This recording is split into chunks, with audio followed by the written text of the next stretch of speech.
صباح الفل عليكم. السلام عليكم ورحمة الله وبركاته. ازيكم حبايبي، عاملين ايه؟ يا رب تكونوا بخير. انا سارة الفخراني، والنهارده ان شاء الله روتين جديد ان شاء الله يكون جميل كده وخفيف على قلوبكم. بداية اول حاجة هعمل معاكم العصاج.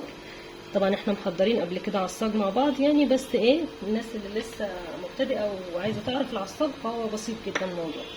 اول حاجة هحطها ان انا هبتدي اول حاجه بالعصاج. هعمل ايه النهارده؟ هعمل معاكم صينيه بطاطس بقى.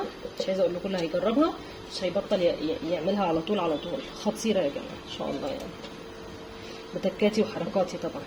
ماشي باذن الله. ما تنسوش تشجعوني يعني فضلا وليس امرا، وتحطوا لي لايك من ايديكم الحلوه، وتشتركوا عندي لو مش مشتركين حبايب قلبي.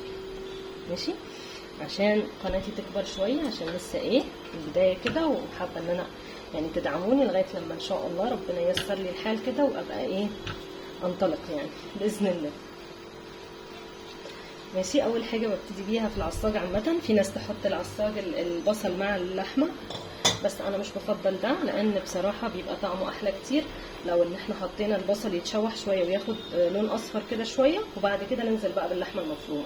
دي لحمه مفرومه انا فرماها في البيت، وعندي هنا بصوا حبهان بستعمل معاها حبهان وفلفل اسمر واللي هو ورق اللورا. بس دول الحاجات اللي انا هحطهم. طبعا الملح في الاخر، ما بحطش لحمه في البدايه، بحطها في الاخر خالص بعد ما احط اللحمه واظبطها يعني. ماشي، فهسيبها شويه تتشوح وبعد كده نحط اللحمه المفرومه.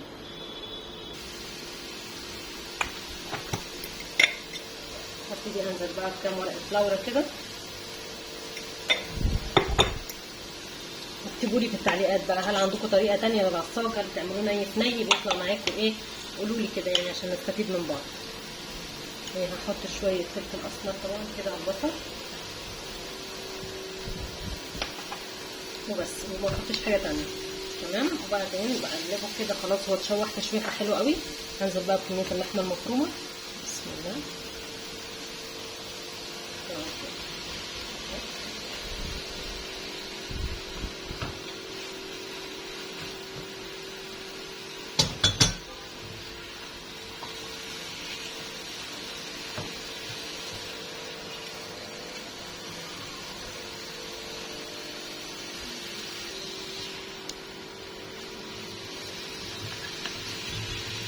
هسيبها بقى تاخد تشويحه حلوه كده، وبعدين ايه اقطعها. يعني بقى اقول لك السر بتاعي اللي انا بعمله بقى في البطاطس، هتطلع في حته تانية. تمام، اول حاجه هعملها ايه؟ هحط شويه زيت. بصوا انا مبدئيا كده بعملها بتبقى بيضه، ما بتبقاش بصلصه.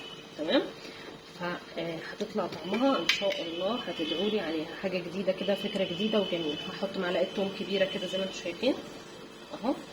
ماشي، وهبتدي ان انا اشوحها. انا مش هشوح التوم لوحده، لا انا هنزل عليه بالبطاطس. بطاطس انا مقطعاها مكعبات. ماشي، بسم الله. اهم حاجه تفضلي تشوحي تشوحي تشوحي كتير في البطاطس.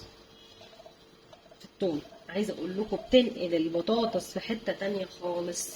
اهم حاجه تشويحه التوم دي، والله هتدعوا لي عليها انها ايه فكره مبتكره. تمام، اول حاجه بقى هنعملها ايه؟ هنحط عندك شوربه؟ تمام، ما تستعمليش مرقه. انا ما عنديش شوربه فجبت مرقه فراخ هرشها عليها كده. تمام، بدل الشوربه. هحط بقى اظبطها، هحط لها الملح. العصاج طبعا انا حطيت فيه الملح بس ما صورتش، بعد ما شلته يعني حطيت الملح. حطيت كده الملح اللي هو على قدها.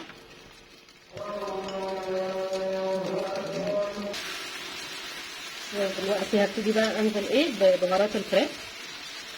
انا بحب طعمها يعني، حبيت تحطوا اي نكهه بهارات تانية بتفضلوها براحتكم. تمام، بعد كده هحط فلفل. نحط فلفل ولا حطينا؟ ما حطيناش. حط فلفل مع بقى ايه زهايمر مبطط.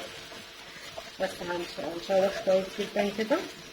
عايزه اقول لكم التشويحه دي مع التومه وحياه ربنا هتوديها في حته تانية.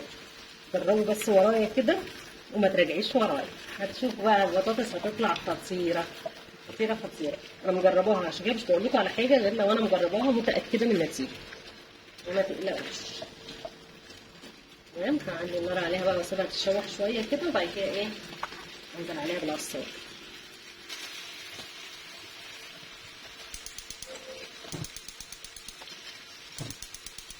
بعد ما اتشوحت كده انا وطيت عليها شويه، بس النار اتطفت معايا فشغلتها تاني.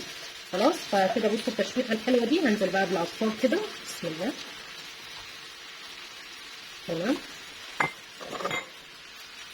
هقلبه كويس جدا.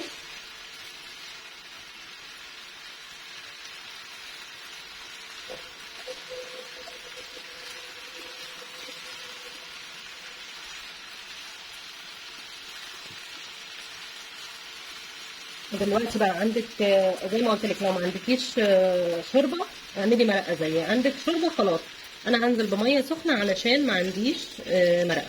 علشان ايه؟ ما عنديش شوربه. تمام، فهبتدي ان انا احط لها بس ميه سخنه. عايزه اقول لكم بقى بعد ما تغلي كده شويه هتغلي بقى وتستوى البطاطس وتبقى زي الفل ان شاء الله. بعد كده بقى هتدوقي بطاطس عالميه، والصوص بتاعها بيبقى ابيض كده خطير مع رز ابيض او رز بالشعريه براحتك، تحفه. هغطيها دلوقتي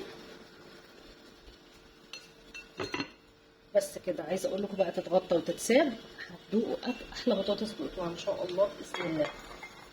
جربوها واكتبوا لي في التعليقات بقى ايه رايكم فيها، ضروري. وده كده بصوا حبايبي شكل البطاطس بعد ما خلصت. عايزه اقول لكم ما شاء الله اللهم بارك خطيره. بصوا هغرف لكم منها كده في الطبق عشان تشوفوا برضو. بسم الله، بصوا تحفه، والصوص اللي معاها خطير. جربوها وان شاء الله والله هتعجبكم جدا ان شاء الله، ومش هتبطلوا تعملوها. هتثبتوها كده كل اسبوع الوصفه دي عندكم عشان تعملوها من كتر ما هي ما شاء الله جميله. بألف هنا وشفا حبايب قلبي على اللي هيجربها. اتمنى تكون عجبتكم ان شاء الله تعجبكم. ودي بقى حاجه كنت حابه ان انا اوريها لكم. اول حاجه دي رسمه انا لونتها، فقولوا لي كده ايه رايكم في التلوين بتاعي بامانه يعني. اكتبوا لي كده في التعليقات ايه رايكم في التلوين. بصراحه دي من الحاجات اللي انا بحب جدا ان انا اطلع الطاقه فيها، فبتبسط قوي لما بلاقي الرسمه تحفه. هوريك واحده تانية، استنى لحظه واحده، هجيب واحده تانية بقى اوريها لكم وقولوا لي ايه رايكم. دي احلى ولا دي؟ ده برضو انا عملته لونته. بص بقى انا اصلا وانا صغنططه كنت بحب بصراحه التلوين، فمش عارفه ايه رايكم. الالوان متناسقه حلوه. اكتبوا لي كده وقولوا لي رايكم في الرسم. الرسمه مرسومه اصلا يعني، بس انا اللي لونتها. عايزه اقول لكم تحفه ما شاء الله، بتطلع كميه طاقه وبتتبسطي قوي لما بتخلصيها كده، بتحسي بالانجاز بقى وانتي ايه بقى انجزتي في يومك. فحبيت بس اشارككم الحاجه البسيطه دي. فشوفوا الحاجات الهوايات اللي انتوا بتحبوها وكنتوا صغيرين مثلا بتحبوا تعملوها وبطلتوا تعملوها لاي ظرف كان، يعني ان انتوا بقى اتشغلتوا في الحياه، دوشه الحياه والعيال بقى واللف والكده. فحاولوا ان انتوا ترجعوا نفسكم الايام دي، وصدقوني ان ده بيشحنكم اكتر والله. يعني عايزه اقول لكم ان انا لما ببقى متضايقه او كده ببقى بجيب الدفتر الالوان بتاعي دوت. ده بيتشرى من اي مكتبة اسمه مانديلا. تمام، فعايزة اقول لكم انه من الحاجات الجميلة جدا اللي بتفرغ الطاقة السلبية. فصدقوني هتحسوا براحة جميلة جدا بعدها، وبالذات التفاصيل. عارفين التفاصيل الصغننة بقى، وان انتي تركزي بقى هتحطي هنا لون ايه وهنا لون. الحاجات دي بتفصل الدماغ خالص، بتخليكي تروقي خالص وتطلعي كل ستريس اللي انتي واخداه يعني على طول الاسبوع مثلا، او طول او فترة قبل البيريود يعني، بالذات بتبقى فترة ضاغطة للستات عامة. فخليكوا بقى في الفترة دي بقى شوفوا الحاجات اللي انتوا صغيرين كنتوا بتحبوا تعملوها ايه هي واعملوها بقى. بس حبيت اشارككم بس نصيحة بسيطة كده، وقولوا لي بقى رأيكم بجد يعني حلوة ولا ايه. ودلوقتي حبايبي تعالوا اشارككم بشوية اسعار بقى، اسعار الخضار النهاردة في السوق. يعني الحمد لله الاسعار كويسة جدا تعتبر بالنسبة للفترة اللي فاتت. فجبت شوية حاجات مش كتير بصراحة، يعني دول مش خضار اسبوع ولا حاجة. بس تعالوا اشارككم بالاسعار عشان اللي حابب ان هو ينزل يجيب حاجة يبقى عارف السعر قبل ما ينزل.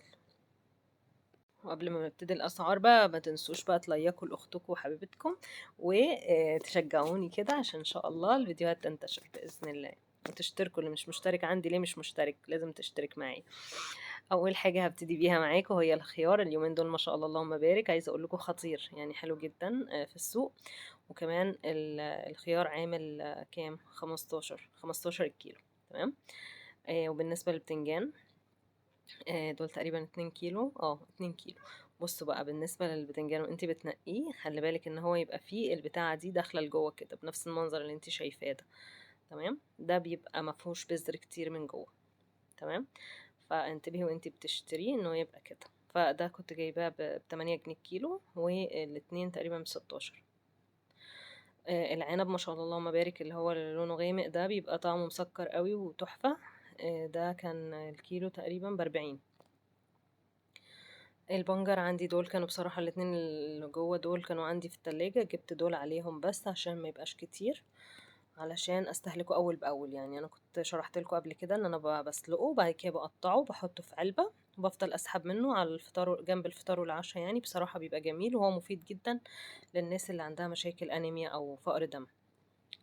الفلفل ده بقى بصراحة له نكهة تحفة في الأكل. يعني لو عايزين تعملوه تستبدلوه تستبدلوا قصدي الفلفل الكوبي بيه، هيبقى تحفة، اختيار تحفة بصراحة. بتحطي القرن بحاله كده في الأكل بيدي نكهة تحفة.